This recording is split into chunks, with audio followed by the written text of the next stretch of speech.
Hi, it's Carl Kwan here. So, this English listening lesson is entitled Good to Be a Foreigner. So, it's an English audio lesson from CNN about how being a foreigner can be an advantage. So, you're going to hear a story about the story and the actual story. It'll give you practice listening to someone tell a story, as well as practice listening to a news article.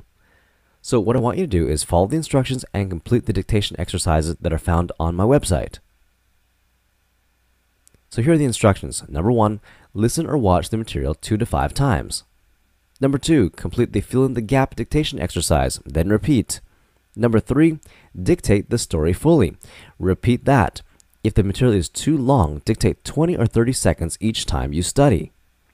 Number 4, repeat steps 2 to 4. Do this as many times as possible.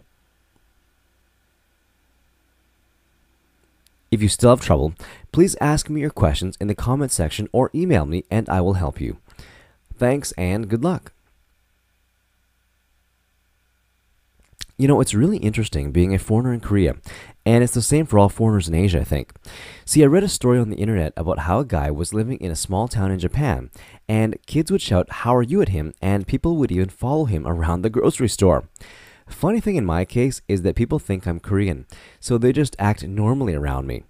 I like it because I get to see real Korean behavior, as it were. What's it been like for you being a foreigner here? When is being foreign a career advantage? By Kevin Voigt, June 29th, 2010. Laura Farrar's story on how foreigners are being hired to portray executives and fake employees makes me mindful that the biggest break I've ever gotten in my career was from being a foreigner in Japan. In 1997, I was living in rural Kumamoto Prefecture in Japan, teaching English as a second language to high school students in the small town of Hitoyoshi. The instant celebrity of being a foreigner there was sometimes maddening.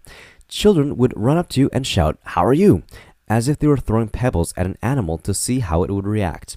Or when old people followed me around a supermarket, curious what foreigners ate, I guess.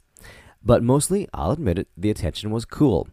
People would go out of their way to make you feel special, and local journalists would do stories on you. It was on the strength of one of those stories that my life was forever altered. An article mentioned I used to be a newspaper reporter in the US, and that attracted the attention of a radio producer for RKK Kumamoto.